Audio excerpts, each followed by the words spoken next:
রহিম আসসালামু আলাইকুম। সবাই কেমন আছেন? আশা করছি সবাই ভালো আছেন। আজকে আমি ভর্তা করব খারমানের পাতা। এই যে এটা হচ্ছে এই যে এরকম, এই যেটা হচ্ছে গুঁড়া, দেখতে ঠিক এই যে এরকম হবে। এটা দেশগ্রামে খারমানের পাতা বলে। এটা আমি বোটানিক্যাল গার্ডেন থেকে তুলে নিয়ে আসছি। আজকের এই ভর্তাটা আপনাদের সাথে শেয়ার করব। এটা ভালো করে এখন বটির সাহায্যে কুচিয়ে নিব সুন্দর করে। আমি শাকগুলো মিহি করে কুচিয়ে নিয়েছি বটি দিয়ে। এই দেখেন, এটা এখন একটু আমি সিদ্ধ করে নিব। আমি এটা একটু রসুন কুচি আর একটু লবণ দিয়ে এটাকে সিদ্ধ করতে বসিয়ে দিলাম। হালকা একটু পানি দিবেন, আমি অল্প একটু পানি দিব।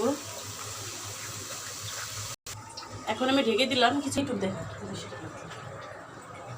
এখন আমি খারমানের পাতাগুলো এভাবে সিদ্ধ করে নিয়েছি। এটা এখন তেলে ভেজে নিব।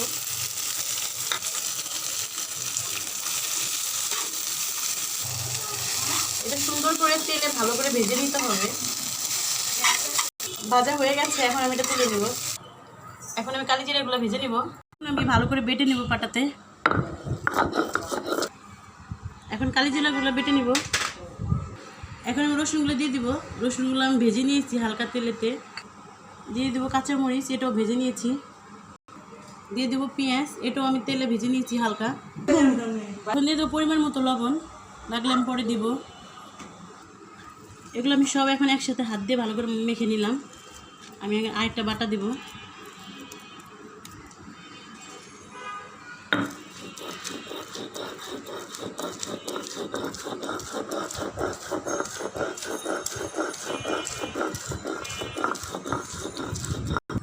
ভর্তাতে আমি আরেকটু লবণ দিব। আমি বলেছিলাম যে পরে আমি দেখে লবণ দেব, তখন কম হয়েছে। আর এটা একটু গলায় লাগার সম্ভাবনা থাকে। সাথে একটু লেবু বা একটু টক জাতীয় কোনো কিছু দিয়ে খেলে কিন্তু অনেক মজা লাগবে।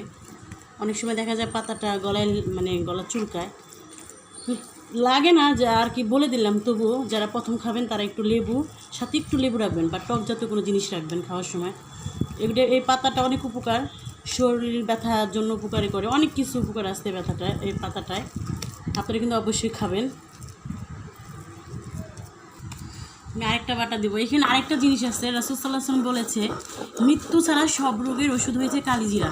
এখানে আমি কালিজিরা অ্যাড করছি। যাদের অনেক পরিমাণে গা ব্যথা, পা ব্যথা, এরা সকাল বিকাল খালি পেটে যদি একটু কালিজিরা খেতে পারে, চিবিয়ে, আর কালিজিরার ভর্তা, তাহলে ব্যথা দেখবেন এক সপ্তাহের মধ্যে অনেক অনেক কমে গেছে।